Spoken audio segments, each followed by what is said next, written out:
Hello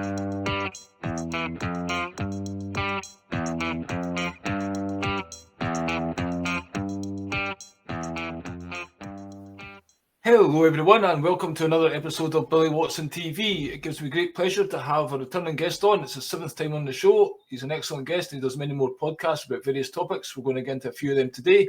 Welcome to the show again, Mike Williams, Mr. Sage of Quay. How are you doing today? I'm doing well, Billy. Thank you so much for having me back. That's cool. We had a wee bit of a mismatch there of times because I thought it was my clocks going back, but actually your clocks went back. Right. So mine's went back 9 days ago. It's crazy, this thing though about time, isn't it? I mean, It's a conspiracy. Basically, what do you think about all this? One time it's this, and then all of a sudden you get an extra hour in your bed, or you're up an hour early, and all of a sudden it's dark at a certain time and it wasn't. What's that doing with our brains and our kind of? Is it doing anything like fucking with us basically? Yeah, I mean, when I was a kid, they told us that the reason why they moved the clocks back in the fall and moved it ahead in the spring was to help the farmers out. Yeah. But I think that's a bunch of nonsense. Honestly, I wish they would just leave it alone. Yeah, the time is the time, theoretically. Right, exactly. There's got the new Beatles song that's just appeared now and then. Sounds a bit like Jimmy Savile, now then. Yeah. And so there's a video to match that, and there's just, I noticed this during it, just at the start, it just comes up. I think there's a line about love or something like that, and it's got this. I noticed the 3-0 and the 3 and the 6. If that's standard on this type of thing, or obviously that's put there to tell us something. Well, you see the -20 and the 10. That's 3. And then you move to the right, it's 3. Then you move to the right again, it's 3.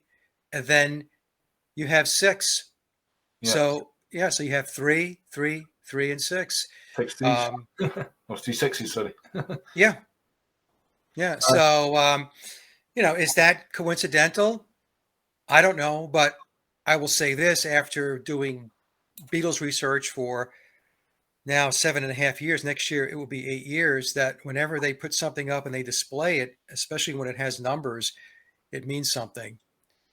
So in that example, we have the 369. Yeah, I've got a few stills from the video and the song, but I just wondered what your impressions of it were, and the release of it, and maybe any dates, if you've came up with anything, if you looked into it. Yeah, so the date it was released on November 2nd of 2023. So November 2nd, 2023, the numerology reduces to the number 11. If you use the date, or you apply the date format as November 2nd, so November is 11, so 1 + 1 = 2. The second, 2. 2 + 2 is 4. So the month and the date together is 4. And then you have 2023. 2 + 2 + 3 is 7. 4 + 7 = 11. Now, another thing that they did, which is very clever, because they are very clever with their numbers, is if you take the year 2023 and you just write it out as 23, then you have November 2nd, 23. That's another date format. Well, that format is 9.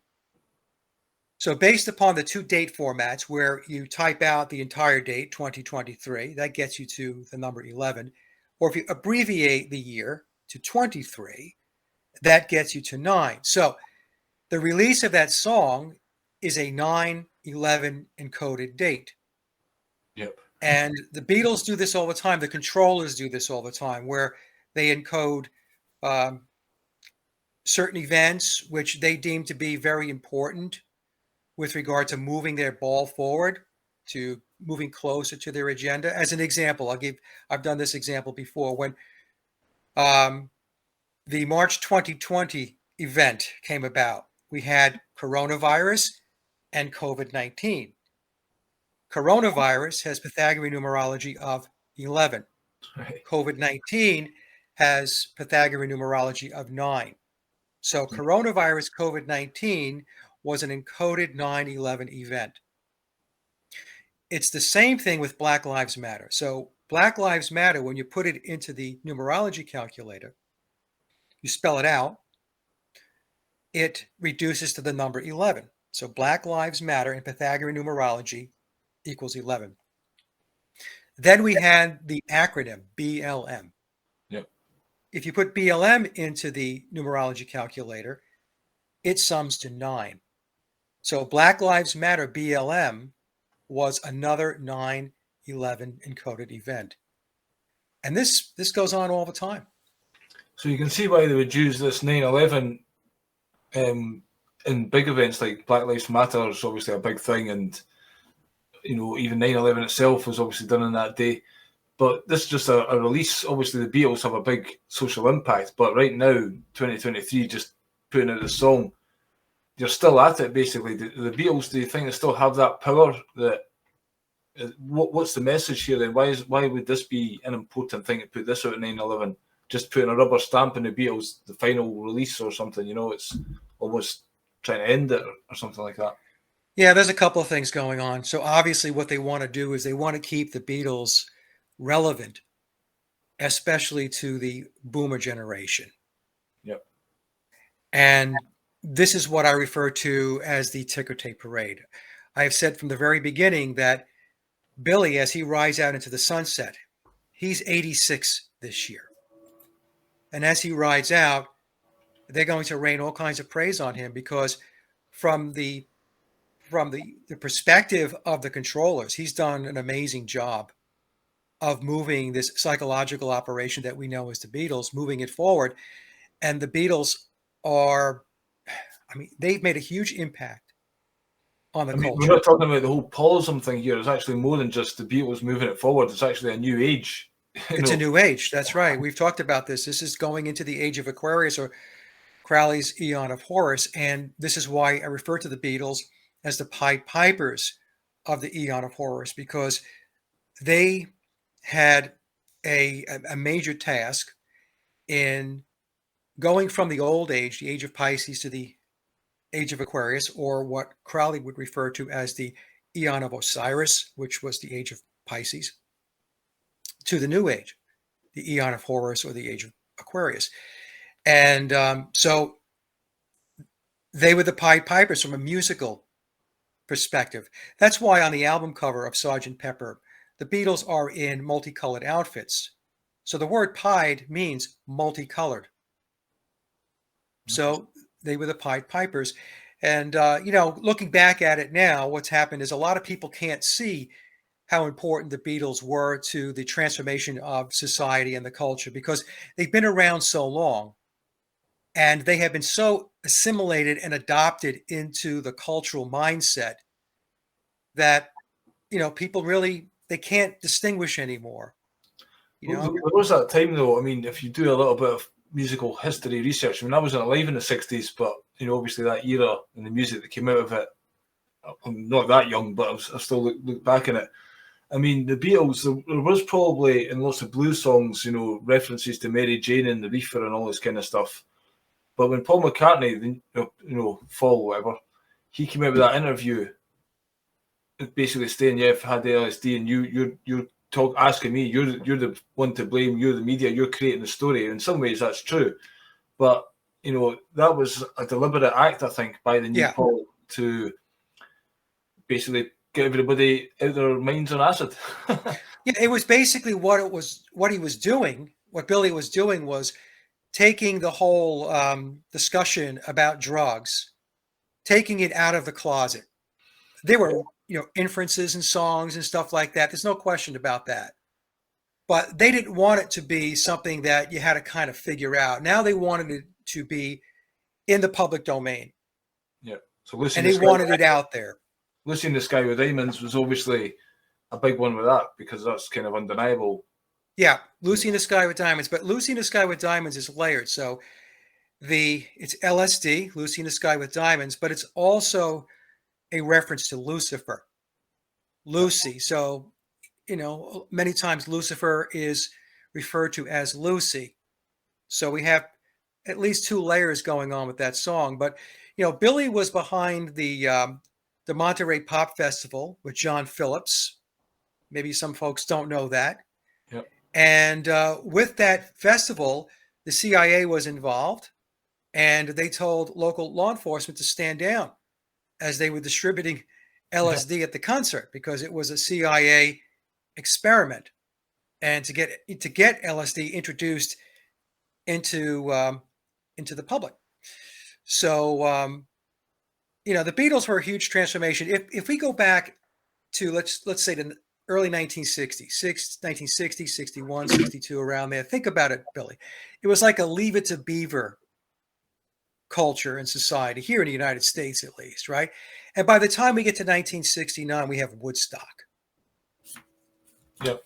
Right. So it's a big difference. So if we're talking 8 to 10 years, a decade tops, where this transition takes place. And the Beatles played a huge part in that transition, the entire British invasion. Yeah, I've been just watching a little bit recently of the Rolling Stones. Obviously, they released this new album, Hackney Diamonds. It's got diamonds in it as well. I was going to mention the word diamonds, quite a Freemasonic number. I believe it goes to 33 as well. And yeah, it also means smash and grab. And Hackney Diamonds, like a smash and grab run. Yeah. On a window in a jewelry store. But yeah, what do you think of the Rolling Stones as well? This new album, just throw that out there just now. I don't know, the songs to me are like, do sound Stonesy, and they do sound like, but it's almost like too polished and too, it's something fake about it. And it's just like, I showed you the clip of Keith Richards trying to play on the Jimmy Fallon show, and it was obviously a guitarist backing him up, but they were making it out that he was doing it all.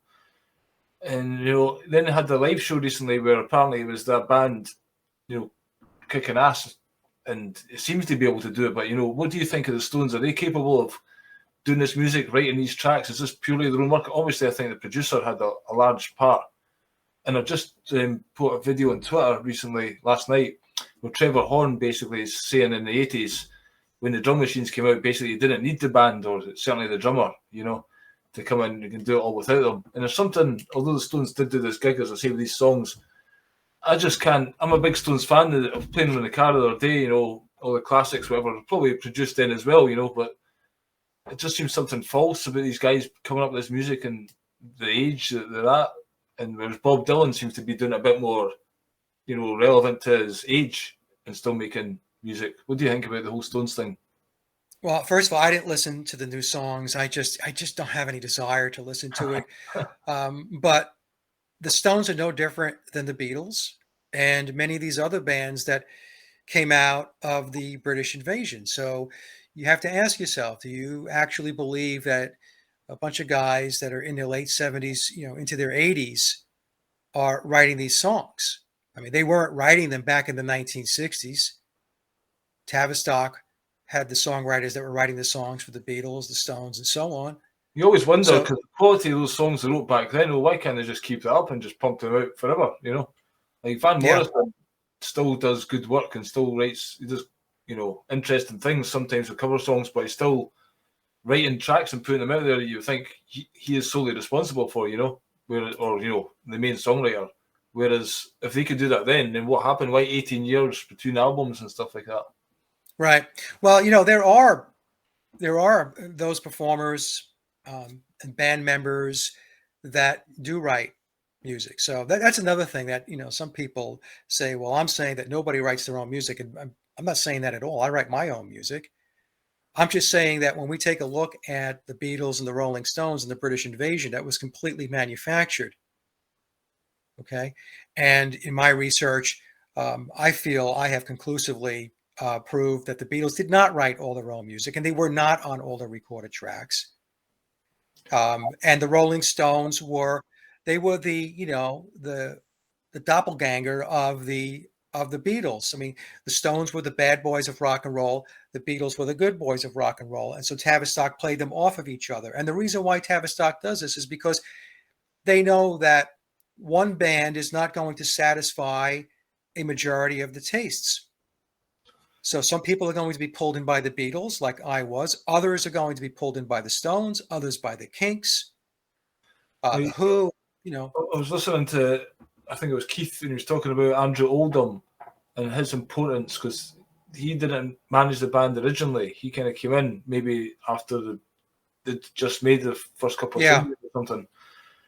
So he had a massive part in, the Stones' image, and even things like "Would you let your daughter marry a Rolling Stone?" and just creating the bad boy image. So do you think because he sold his rights to Alan Klein down the line? Who is Alan Klein? Is he part of the Tavistock Institute? Who is Andrew Oldham? Is he part of it, or is he's just the guy that made them up to this level? These people that are coming in, are they controlled in the background by the Tavistock? Or are they just how it's happening, as they would say? They're all interconnected. They're all interconnected. So, you've got Klein, who was part of the whole Jewish aspect of the cabal. Okay. And there's no way that an Alan Klein could get his hands into something like the Beatles or the Stones or any other band without him being a player in the system. There's just no way. But in any case, going back to Alan Klein, he's part of that, right? I mean, with the Beatles, Brian Epstein was Jewish. We had Murray the K, who was their big advocate, their big mouthpiece here in the United States. He was Jewish. So there's a lot of Jewish influence around the Beatles. And, there was an article written by Joel Stein back in 2007, and I believe it was published in the Los Angeles Times. And it was an article which was discussing Jewish influence in Hollywood. And a lot of times there's denial of how much control the Jews have in Hollywood. But Joel Stein came forward with this article 16 years ago, and he said, yes, we control Hollywood. And Joel Stein, his position in this piece was, and I'm very happy and glad and proud that we do. Well, if you look at the history, it's provable, No, it's definitely provable. There's just in the video, if you can see, there's 4 Beatles in the back there, and then he's the 5th Beatle, obviously. He's doing a wee wink at that part, and it's got, if you watch the video, it just has a wee smug smile to himself. Like, he's putting a clue out there, basically. Because it's quite blasé with it just now, I found the entire music video, which was produced by Peter Jackson, to be very adolescent. Was it was very childlike. It was almost like watching the Monkees. All the stupid stuff, and Yeah. I don't know if they've actually, John Lennon did do that clip and it's just exaggerating it, but the way they were doing it looked really false as well. But they utilized CGI technology, and I think deep fake as well. Yeah. So and we'll get to that as far as this video and this song being a commercial for artificial intelligence. So we can talk about that, right? It's this just when he's playing that body who just walked right across there. Yeah. Never seen the head, so it's like decapitated. Decapitated, yep. Aye. So by the way, I don't know if that's Ringo Starr on the drums. I looked closely at it. Ringo looks like he's about 55, 60 there. And these days he has a perpetual tan. So it looks like he's going to a tanning booth. And so I have the clip from Mike Campbell talking about Ringo's double. This goes back a number of years ago. Yeah. Ringo couldn't make the session, so he sent his double. And evidently, what I was able to gather from the discussion that Mike Campbell was having, Mike Campbell was from Tom Petty's band, the Heartbreakers, is that his double is a drummer. All right. So apparently, he's sending his double off to make appearances, because Ringo now, I think he's in his 80s. He's 80, 81 years old. If you go back and take a look at Ringo from 10, 15 years ago in interviews, and you take a look at him now, he's gotten younger as time has gone on. So Ringo's, I believe now, I think he's touring, his double's touring. Yeah. Yes. Look, people are going to think I'm crazy. Okay. My mom is 88 years old. My wife's mother is 85 years old. Ringo is I think he's 81. Do we really think that an 81-year-old is jumping up and down on stage and swinging his body back and forth and then going up and drumming? Do you really think that that's happening? Well, Mick Jagger's doing not too bad. I don't know how he's... Yeah, but I don't know. I don't know what the deal is with Jagger, because I saw the same thing with him. I watched a concert and he was I think he was in his early 70s to mid 70s. I watched him dash across the stage like he was like 25 years old. I mean, maybe it's the adrenochrome. Or yeah, they get new blood and all that kind of stuff. I can't speak for Jagger. We could say that maybe Jagger has a double as well. They all do. Okay. But with Ringo, because I spend a lot more time focused on the Beatles than I do with the Stones. Yeah. I look at this guy that I'm seeing in videos these days. There's no way that's an 81-year-old man. During my time on the internet down the rabbit holes, there was one time there was this, I think it was Ringo's.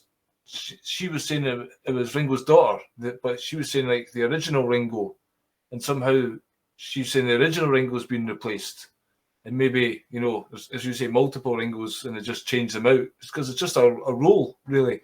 It's a role. And yeah, I mean, you see that when you see people like George Clooney and stuff, or Bono.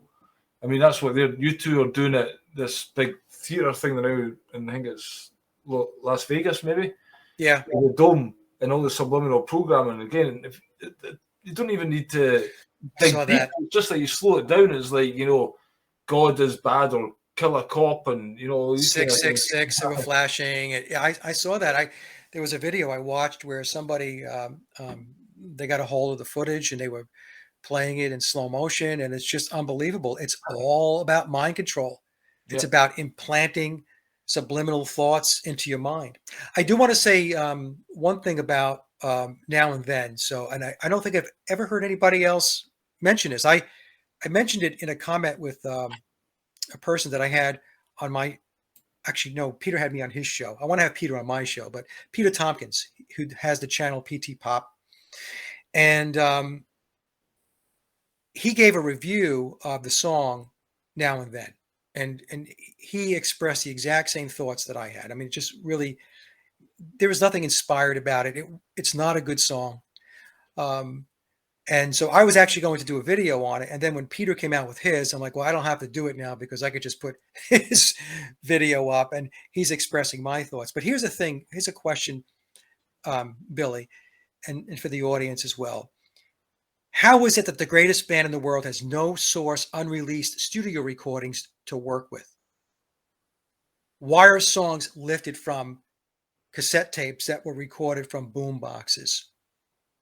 So this is, I mean, think about this. So there were songs that the Beatles worked on in the studio, there has to be, that were recorded.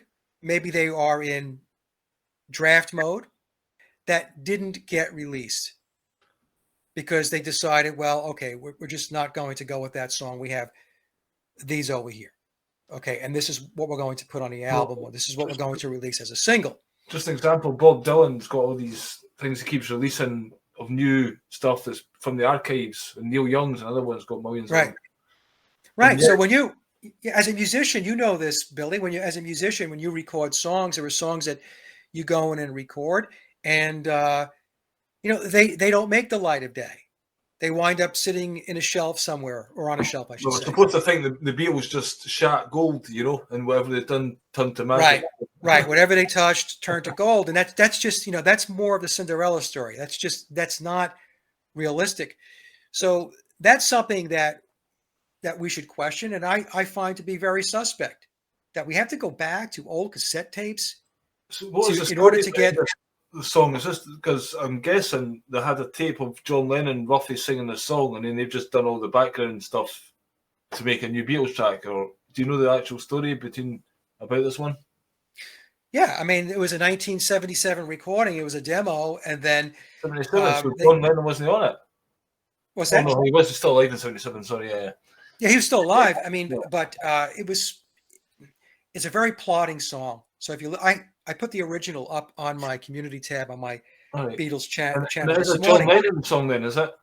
It's a John Lennon song. Right. The original is 5 minutes. It's John pounding on the piano, playing the piano, and just singing some lyrics. And it's not a very good song. Okay, right. That's my opinion. It's just not, and it's not just me saying this. Obviously, John didn't think so either because he never released it. It sat on a cassette tape, in a shoebox in a closet somewhere, wherever the tapes are kept. And again, I asked the question, why is that? Why are cassette tapes recorded on boom boxes the only source for unreleased material? It doesn't make any sense to me, especially when you have a band like the Beatles. There should be plenty of unreleased tapes done in a studio that could be worked with, that could be revived. Okay, so just think about that. So I believe the story goes that originally they wanted to um, record the song back during the anthology days. And because of the lack of technology, like they didn't have the technology today that they had back then to extract out John's vocal. So they wound up doing Free as a Bird and Real Love. Both two other songs, which, they're okay. They're not great songs. And we'll get to this in a moment too. Why is it that they're always focused on John Lennon unreleased material? What happened to George Harrison? You're going to tell me that George didn't or doesn't have, or he's passed away, so he didn't have unreleased material somewhere, either on studio tape or on cassettes at home himself? They don't pay attention to George's piece of this thing. They're always focused on John. But was George not said himself that he didn't practice between albums and he just felt like making an album and he'd go in the studio? And, right. He said he never practiced. He and Ringo never practiced. And the only time that he actually picked up the guitar to play is when he had to go into the studio. And I know there might be folks listening and saying, that can't be true. No, it is true, because George admitted it in an interview, that's exactly what he was doing. And in fact, in that interview, he said that there were times when he hadn't picked the guitar up in years. Do you remember that? Billy, I don't know if you remember that, but he said in years. So in any case, so they don't pay any attention to George's material. I mean, they're focused on John. And let me just pause for a second and explain why I think that might be. I think it's because they view John as a disciple of this new age, of this religion, this cult known as Paulism. Now, Billy is he's the Godhead between him and Paul as they reenact the Osiris Horus ritual. They look at them as the Godheads, but a Godhead has to have a preacher, right? It has to have a disciple. So if you go back to the Revolver album, you look at the back of the Revolver album, right? They all have sunglasses on. And who are they looking toward? They're looking toward John. And John has there's a light above his head, right? So there's a light above John. So John is illuminated. This is how I'm interpreting this. But there's a light behind John as well, which tells me that there's a source light. And John is a disciple of preaching about that source light. And that's why they've got these sunglasses on, because the illumination is so bright. But if you also take a look, you see the triangle? Yeah. And if we turn it this way, it almost looks like the triangle with the capstone. Yeah. Okay. So that's one thing. And then we see this again. Again, folks, I'm giving you my interpretation. All right. If you don't agree, you don't agree. On the cover of Abbey Road, and we've got John in the front of the line, and he's dressed in white, representing, again, a disciple of the Godhead. Even though he so done that's that, why I think they focus on John's songs. But he did have that song. He doesn't believe in Beatles. Doesn't believe in, right? So he's kind of the dream is over. Yeah, the dream is over. In fact, that's why on the ram is considered to be a very sacred animal in Jewish mysticism, in the Kabbalah. The pig is supposed to be unclean, dirty. That's why Billy on the Ram album, he's holding the ram. Yeah. So he's going back to Jewish mysticism. He's going back to the Egyptian mysteries. But on the Imagine album, we have John. I think he included the poster. Was it on the poster? I'm trying to remember the album cover. But in any case, Album covers his head in the clouds, is it not? he's holding. The album cover, if you turn it on its side, replicates the movie going back to Rosemary's Baby. Okay. Okay, look at the poster, the movie poster for Rosemary's Baby, where she's lying down, looking up, and take the Imagine album cover and turn it this way, and Okay. John is in the exact same position. Okay, but there's also a picture or a poster of John, a postcard with John, where he's holding a pig, not a ram, but a pig, and he's dressed in kind of Billy clothing. Right. And what happened with John was going along with the program as far as Billy was concerned. And then there was a point in time where he decided that he didn't believe any of this stuff anymore. And so that was a direct punch in the face to Billy that, you're not some special being. You're not some godhead. You're not the reincarnation of Horus, Vishnu, or whatever. Okay, you're just a guy that's really gotten under my skin. So it's interesting, the symbolism that takes place. So going back, Billy, so the original demo was 5 minutes. 1977, my understanding is they tried to do something with it during Anthology. They couldn't because they didn't have the technology to extract the vocals. And then now they do because they connected with Peter Jackson. And there you go. Thank you so much. So the Ram album has Billy holding a ram. And then we've got John dressed in Billy clothing, grabbing the pig. This is when they were really going at each other. And we have the song "How Do You Sleep," which is the greatest Paul is Dead song of all time that John wrote. And if you read the memoirs of Billy Shears, everything that John sings about in that song, you will understand. Just a little reference point there. So it's not a great song.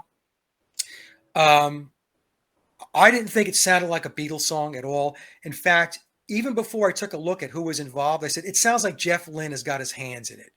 Right. And guess what? Jeff Lynne has his hands in it. He was quite involved in quite a few Beatles songs, wasn't he? Yeah, I think Jeff Lynne was behind the scenes, many times, various times during the Beatle timeline. I didn't think the mix of the song was great. I thought the bass was muddy, which was interesting to me. The slide guitar work was very basic. I remember watching an interview before it was released where Billy was saying that, they're going to reenact George's slide guitar playing. They wanted to use some of George's slide playing, but for some reason they couldn't. I guess they couldn't extract it or whatever. So, they had somebody, whoever it was, trying to emulate it, and it's very uninspired, as well as the drumming. That the drumming was, very basic. There was nothing inspired about. Why was it legacy by doing this then? What's first of all, when the Beatles put it out, you got all these people, oh, it's great, fantastic, we love it, regardless of what it is. So do you think it's just that'll do kind of thing? Surely they should be raising the bar or leaving this amazing legacy. I don't know. I mean, like I said, it's perplexing to me because you would think that there has to be better songs that were recorded but unreleased in the archives. There has to be. But yet they're pulling out. Why are they pulling out cassettes? I don't know. So that brings us to maybe it's because they want to get people to embrace artificial intelligence, AI. So here we have an example of, we have this track from 1977. The vocal is mixed in with, it's recorded on a boombox with a piano. And so now, because of technology, because of AI, we're able to bring out John's voice. And not only did they bring out John's voice, but they improved it significantly. Yeah. Right? It went through all kinds of auto-tune to get it to make sure that it was right there. And it was the same thing with the video, right? We had a lot of CGI, looked like deep fake to me, going on in the video. It fakeness from start to finish. It was quite disturbing to see it, actually. It's just like, they're not real people. Yes. No, right. and I think, Billy, what they're doing is is to keep people in the past. It's to keep them in a state of romanticism about the Beatles and really not moving forward. Because, as you and I mentioned, the music video itself was very adolescent. It looked like a skit that the Monkees would have done. Yeah. And I think what they were doing was to bring people back into a childlike state. Oh, do you remember this? And when the Beatles came out, I have such fond memories. And then, of course, when you read the comments under either the song or the video, it's just unbelievable. You have people that are our age, just oozing all kinds of worship. I mean, it's so sugary and sappy. It's unbelievable. And there's a lot of people still massively worshipping the God of the Beatles. Yeah, it's crazy. And like, I'm sometimes driving a van or whatever, and the CD player's not working, so I have to listen to the radio. I take my own CDs. Sometimes my CDs are stuck in the past, but that'll be my choice. But I do listen to new music as well. But on the radio these days, and for years, I'm so sick of hearing exactly the same songs day after day. It's usually the 80s or whatever. It's just these songs, Teardrops, Womack and Womack, or Girls Just Want to Have Fun, or just endlessly repeating these things. And there is so much brilliant music out there that they could be talking about and promoting. And I'm sure these artists would give their music for free to be on the radio, Yeah. And it is just like keeping that humanity stuck. It's keeping them locked there. Keeping them stuck in an era and keeping them there so that they don't break out. It's really, when you think about it, it's almost like encasing their head in a room, in a block of cement.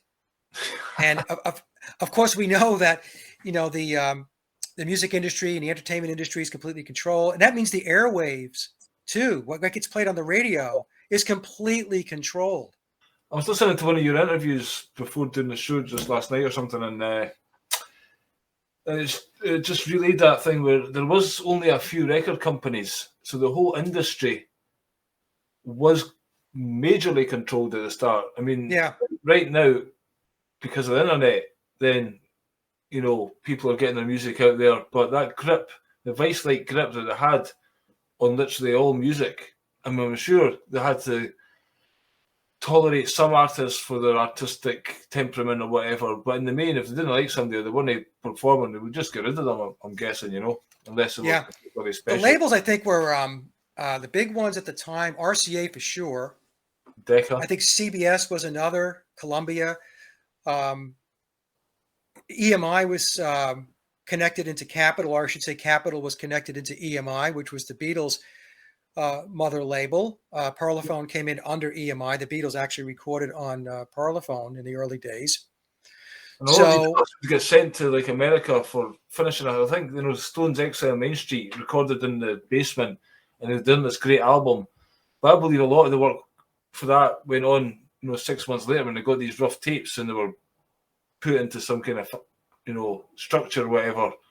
And I'm sure they had the finishing school. I think that Bernard Purdy, he would go in and finish drum tracks and stuff you've talked about, Yeah, Bernard fixed, he did the drum tracks on 21 Beatles songs in the early days between 63 and 66. He also said that he worked on, he was hired to fix some of the Tony Sheridan songs that the Beatles recorded on. And Bernard said that for the Beatle tracks, he did the drumming in Capitol Studios in the United States, I think in New York. So the tapes were sent over. Yeah. And that's what a lot of folks really they don't connect the dots. They think that each one of these record labels is separate, and some of them are, as far as from a corporate perspective, functionally how they operate. But you have subsidiaries and you have mother companies, and they're interconnected. So Capitol, as an example, as I mentioned, came in under the EMI complex.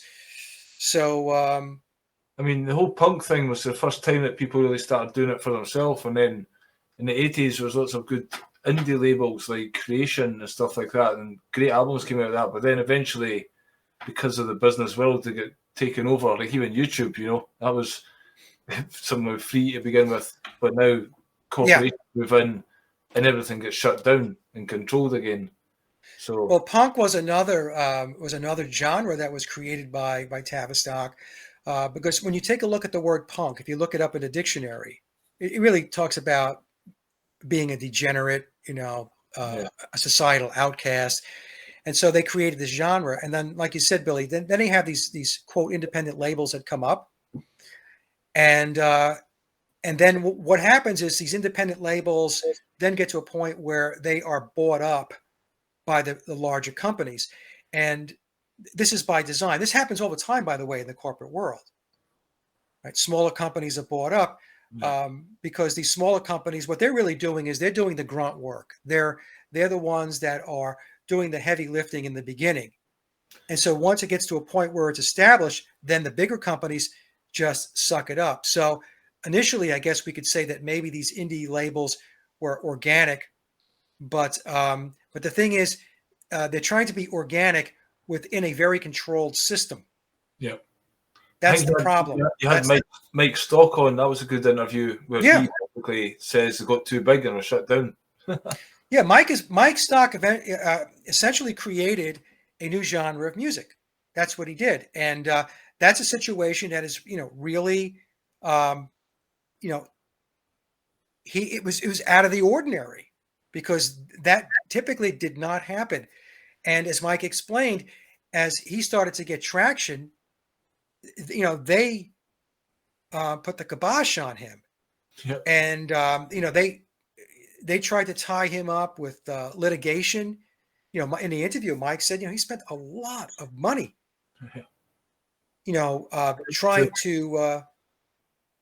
to get what was owed to him, and battling with these with the establishment music business, the industry. They wouldn't play his songs, right?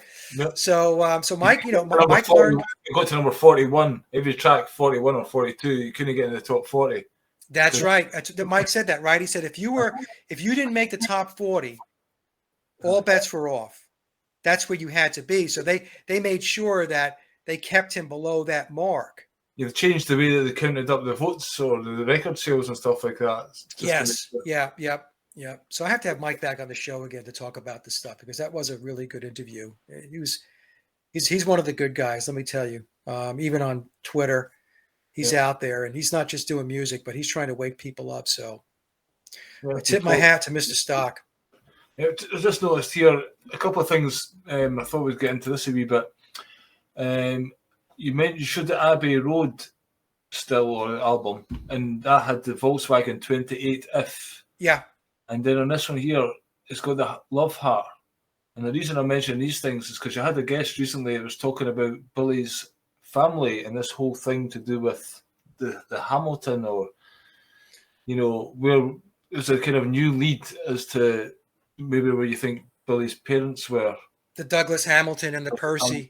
And going back to like the story with the father, and then the son James being the one that had Robert the Bruce's heart tied around him, and then that went into the, what do you call it, the coat of arms. Stars in the heart, and the song "Heart of the Country" comes down to Billy basically, and so the heart still shows up. And also, I thought as well as this one, when you look at the Apple album, there's an apple in the middle of the sleeve and the disc, the Apple logo. It's an apple cut in half. Yeah, it kind of looks a bit like a heart as well. The top of it, Yeah, you know what it actually looks like? Hold on 1 second. I'll tell you what it looks like. People, a lot of people have probably not noticed this. Let me see if I can. This is probably not the best example, but this is a stereo version, original version of Abbey Road. But take a look at it. It's actually a female part. If you take a look at the sliced apple. Right. Okay. Anybody who has Apple, it's going to be hard to see on this one. This is not the best example. I would take time to find one, but I don't want to hose you up here on time.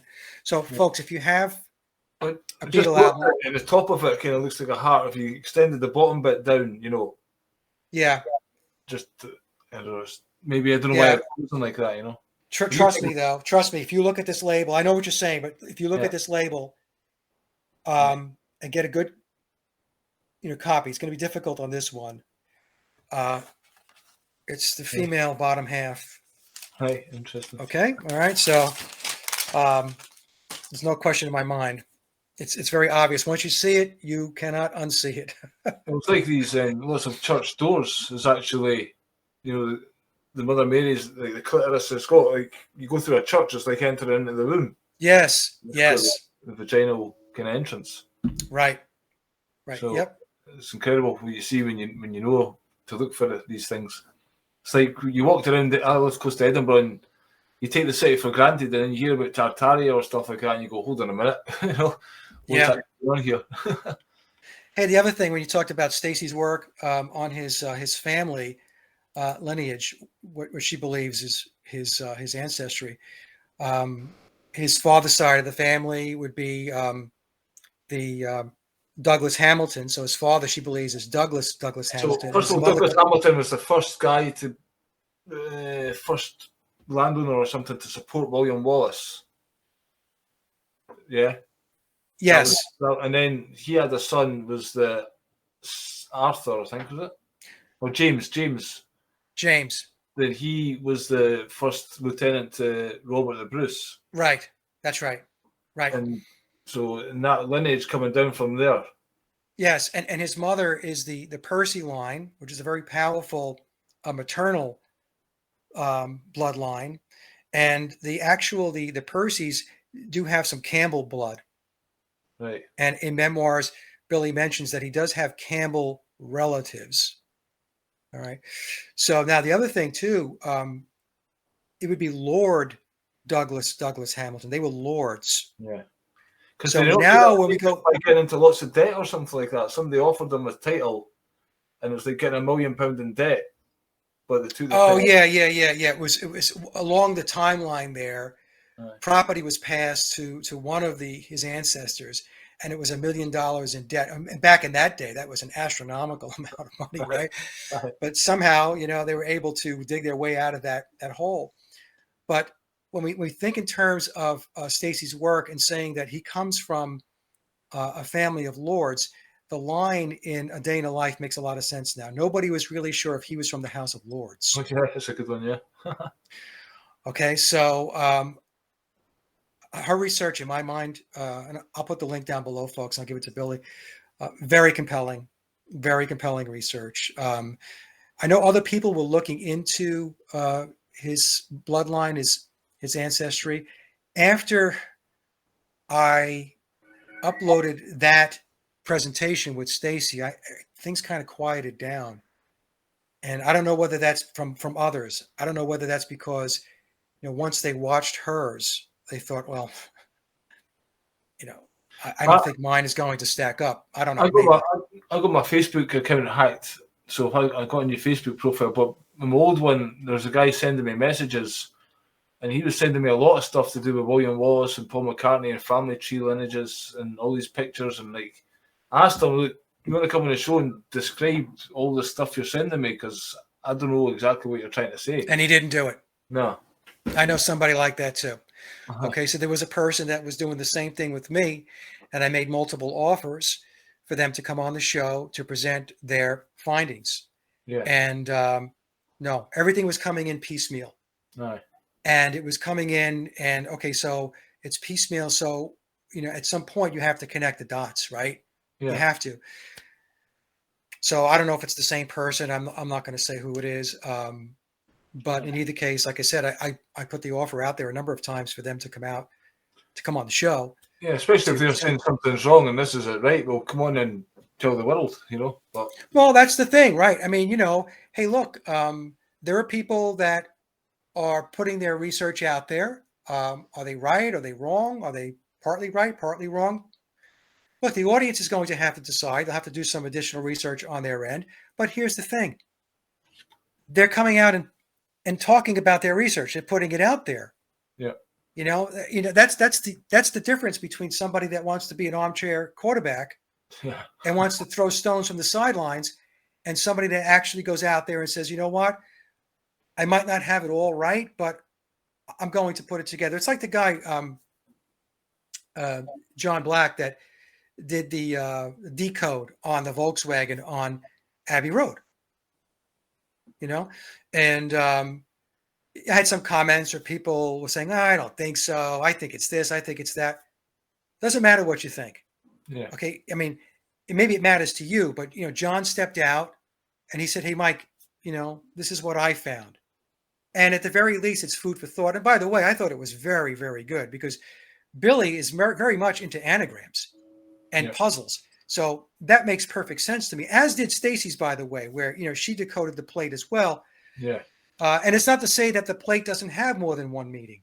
There's just one more thing we're going to get to about this score for Mark Lane's JFK film. Oh, okay. Yeah. So let me go through that real quick. So, there's a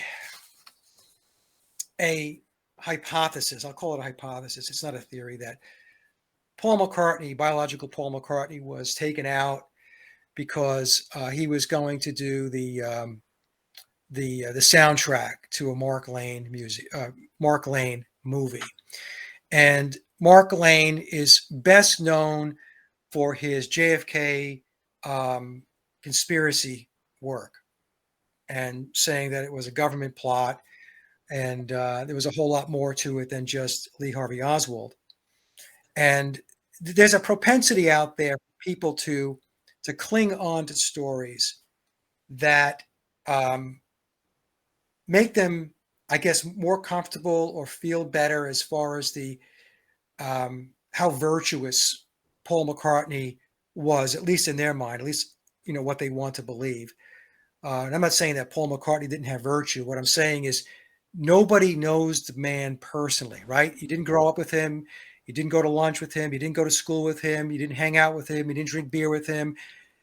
So what people have in their heads are fabricated stories and scenarios that they have created over time based upon what they want to believe. And so there's a lot of people that don't want to believe that Paul McCartney was in a mind control program, that I have suggested is very possible based upon the birdcage imagery, which is on the internet. It's easy to find. Birdcage imagery is or symbolism is Illuminati symbolism for mind control. Okay, so people don't want to hear that. They don't want to hear that his death could have been a ritual sacrifice. It has to be something along the lines where he was doing something really good and then he got taken out before he can do his good deed, right? So in any case, so I want to talk a little bit about Mark Lane, because people, they don't look into people, is what I want to say. So Mark Lane is a controversial character. Let's just say that. There's the birdcage imagery, right? So birdcage imagery is Illuminati symbolism for mind control. So let me just take you through this, Billy, real quick.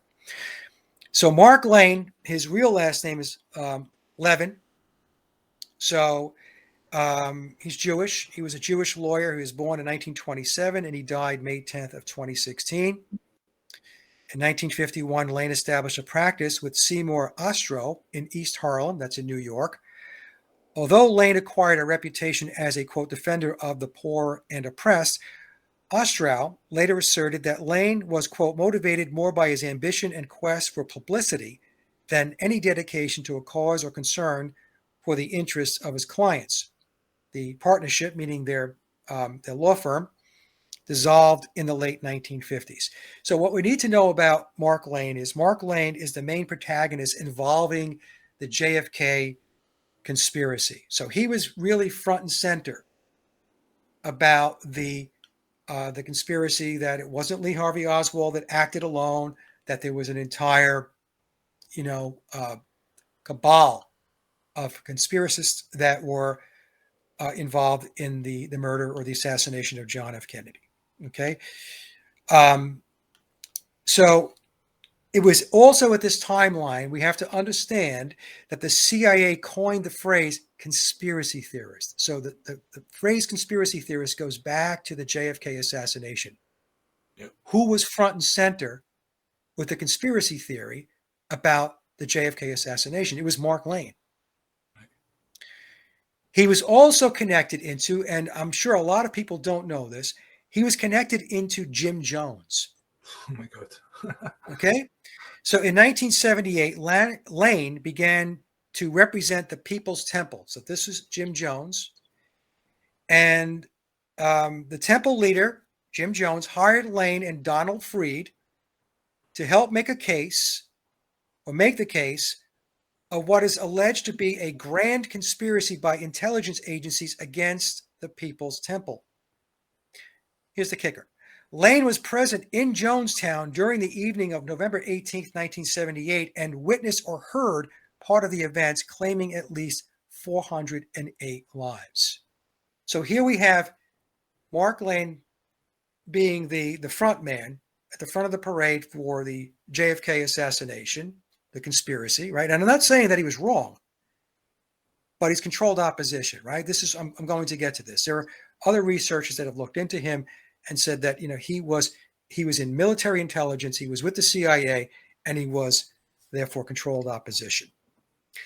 Lane also represented James Earl Ray, the person that is claimed to have assassinated Martin Luther King. Really? All right, so he's got JFK, Jonestown, and James Earl Ray, right? And he represented James Earl Ray, King's alleged assassin, before the House Select Committee on Assassinations during an inquiry in 1978. Okay, so we have this guy. He's got himself attached to very high-profile events, 2 assassinations, JFK, Martin Luther King, and then he's connected into Jim Jones. So he did 2 movies. He did Rush to Judgment and Executive Action. And he also wrote, I took a look on the internet, apparently 27 books. So he was very prolific. 2 movies, 27 books, and so on. Okay, now, I interviewed a guy going back a number of years ago, Rich Monroe, and he wrote a book about conspiracies. And during that interview, and I'll drop the link down below, and I'll give it to, send it off to Billy as well, so he could put it in the description box. He worked for Mark Lane, and he concluded that he was controlled opposition. And I asked Rich during that interview if Lane ever discussed his movie and Paul McCartney doing the soundtrack. And Rich said no. He never heard any discussion about Mark Lane talking about Paul McCartney doing the soundtrack for his movie. Okay, so go. Let me just read to you. So somebody wrote me and was asking about this because there's a trope out there about this whole Mark Lane thing, and this is how Paul McCartney got himself in hot water. When we talk Paul McCartney, what era is this? This is 1966. Is I'll get to this. So in 1966 is when Mark Lane allegedly had this conversation with Paul McCartney about doing the soundtrack for his movie, and that's what I'm going to talk about now. Because I know Paul McCartney was asking, or he was saying something about JFK, that he didn't act alone or something like that. Is that right? That's the story, right? That's the story. The thing is, I have no knowledge of Paul McCartney in an interview discussing it. That's true. It's just kind of hearsay. Right? Yeah. And also, we have never heard Billy, as Paul McCartney, ever talk about this alleged soundtrack. Working to this collaboration or soundtrack with Mark Lane, which I find very interesting because the JFK assassination is not something that's just, it's not a minor thing. Yeah. So I've never heard Paul McCartney talk about it when he was alive, biological Paul McCartney. If somebody has an interview where he does discuss it, please send it along. And I've never heard Billy ever talk about it. Ever. Okay, so somebody wrote me, this is what I wrote. So this is my take on it, because people have asked me, what do you think about this? I said, I seriously doubt the Mark Lane McCartney theory contains any truth. Lane, according to researchers like Christopher Boland, was controlled opposition. He worked for military intelligence and was a CIA operative, according to these other researchers. Many people don't know he was intertwined in the Jim Jones Jamestown massacre, which was a CIA cult endeavor. The story about JPM, or Paul McCartney's involvement in Lane's movie, comes from Lane. In his book, Citizen's Descent, he claims to have met JPM at a cocktail party, which led to a discussion about the JFK assassination and Paul asking to read the manuscript to his movie. Yeah. After JPM allegedly read the manuscript, Lane tells us he suggested McCartney write the music score, which Paul agreed to do. But later on, Lane decided the film was better off with a, quote, stark and didactic vibe without music.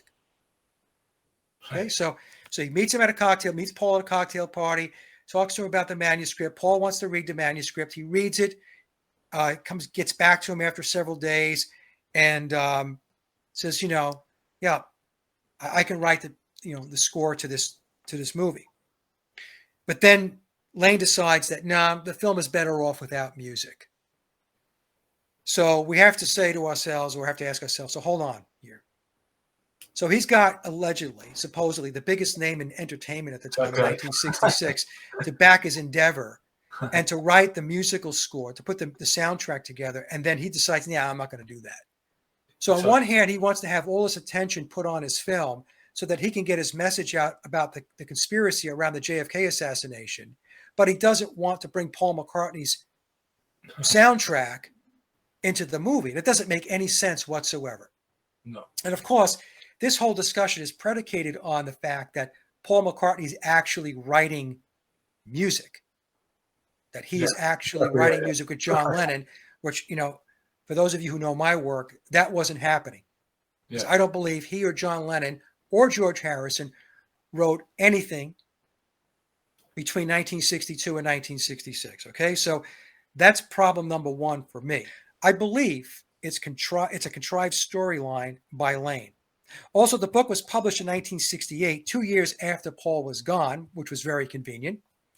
If Lane was a CIA operative, he would have known that Paul departed back in 1966. In other words, he knew that he had died, right, in 66. So in 1968, 2 years later, you can come out and say, I had this conversation with him. But then again, if he says that Billy Shears is still around, surely he would say, no, we didn't. Right. So, but we never hear Billy talk about it. I've never heard Billy talk about Mark Lane, the JFK assassination, none of that, right? So, and I am unaware of Billy, as Paul, ever being asked about working with Lane. You would think at some point over the timeline, Billy, as Paul, would have been asked about something like his involvement with the JFK conspiracy.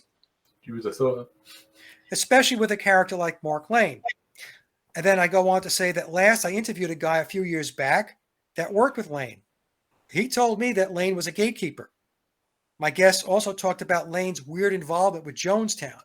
I asked the guy, the person that I interviewed, which was Rich Monroe, about the McCartney story, and he said he had never heard Lane discuss any collaboration involving Paul McCartney. So I told my friend that this was my take on Mark Lane.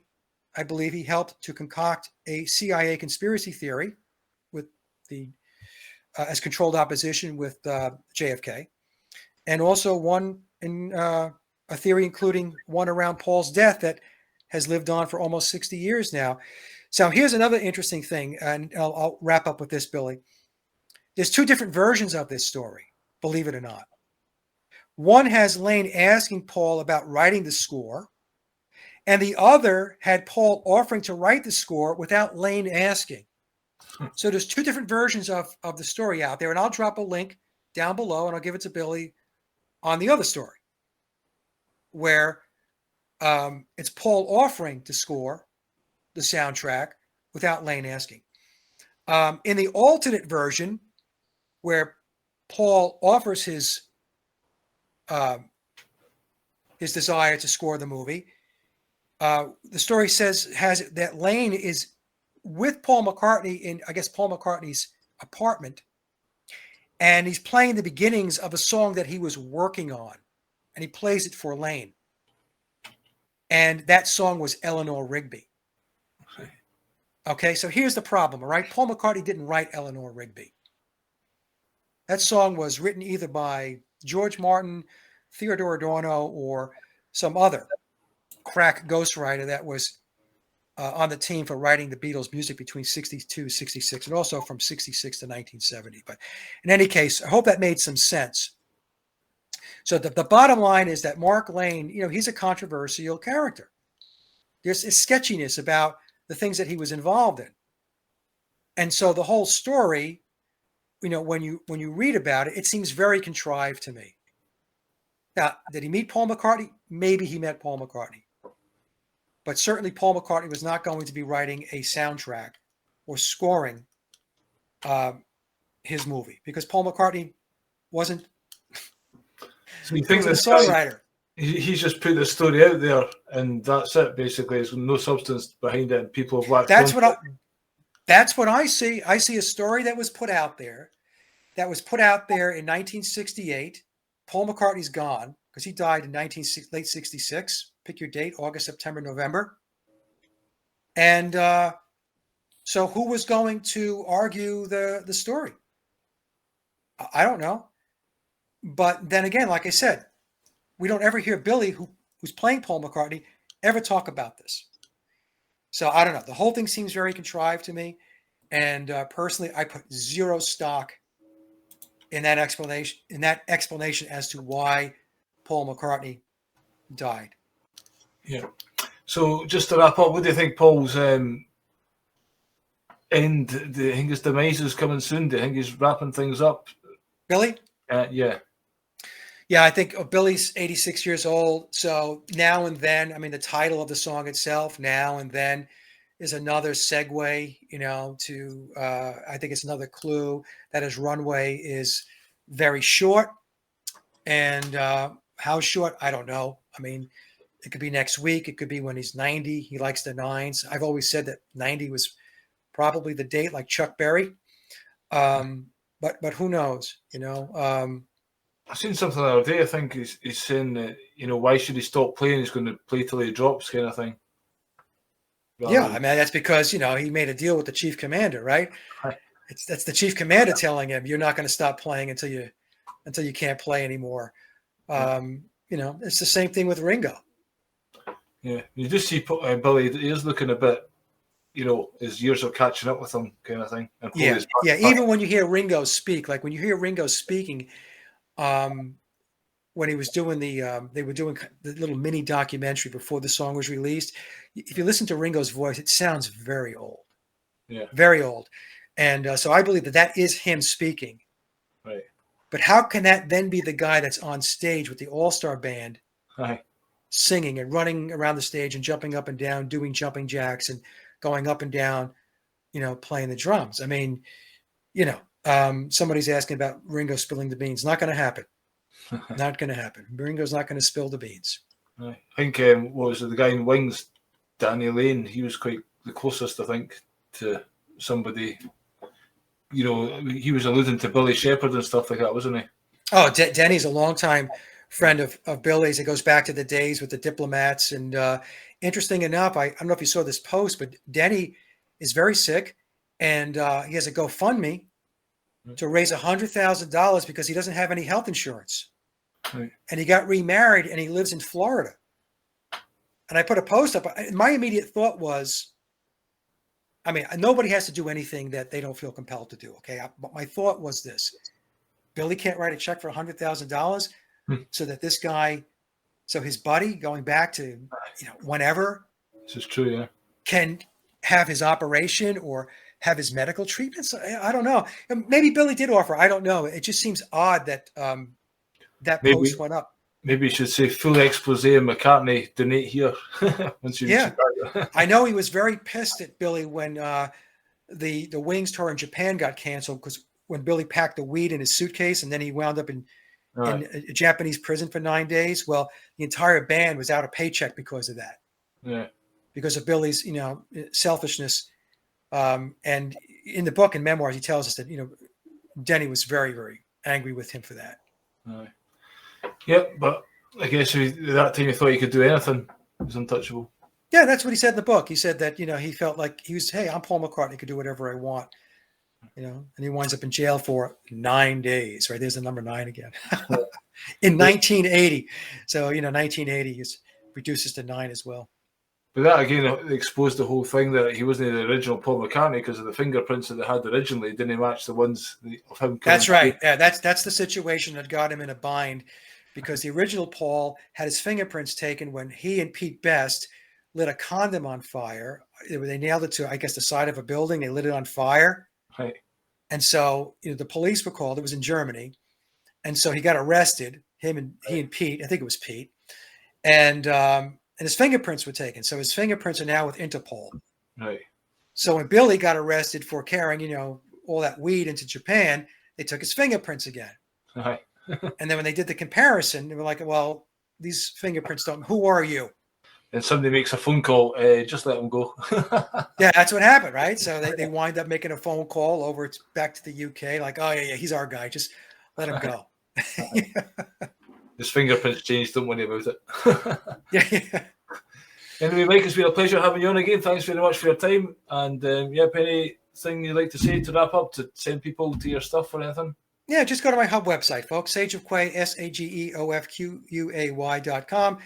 All my links are there. I want to thank Billy. It's always a pleasure to speak with you, Billy. I know this was really all over the place, but it was good. It was good because I like when we could just talk about stuff. And what I might do is break this up into 2 videos. Maybe I'll do one for my Paul is Dead channel where I'll extract out the Beatles stuff. Yeah. And the rest of it will go on to my main channel. Hopefully YouTube doesn't bounce it. I don't know. I hope they don't. YouTube are going into my archives these days and digging up things. Every day I'm getting 4 videos of me too. And then they've said to me, oh, we've got put somebody on your case and now we've demonetized your channel. I wasn't monetizing anything anyway, but they're going in the archives, digging stuff up and saying, now we're demonetizing you. You're just punishing anyone that wants to speak any kind of truth. I had 2 videos that were 8 or 9 years old. And they sent me an email. This violates our community guidelines. I think to myself, it took you 9 years to find that. And so what I do is I repost them up on Rumble and BitChute, and it gives those interviews, those shows, another life. Yeah. And in fact, one of them got like something like 1,000 views because I did it back in 2014 to 2015. And I put it up on Rumble, and it's standing at 25,000 views right now. Right. So I had 25 times the views. Yeah. That's YouTube is stupid. If they would just leave things alone, especially really old stuff, because nobody's watching it anymore. Exactly, yeah. You and I have forgotten that we did the shows. Nobody cares. Nobody's watching it. They're just nobody cares. Robots, obviously, finding little word. You said virus at 8 minutes, 37 seconds. Right. So, in any case, so look, thank you again, Billy, for having me on the show, and it's always a pleasure. That's cool, man. Welcome back anytime. Everyone else, thanks very much for watching, and I'm with Craig Campbell on the 14th at 7 o'clock, so tune in then. In the meantime, cheers and out. Bye-bye.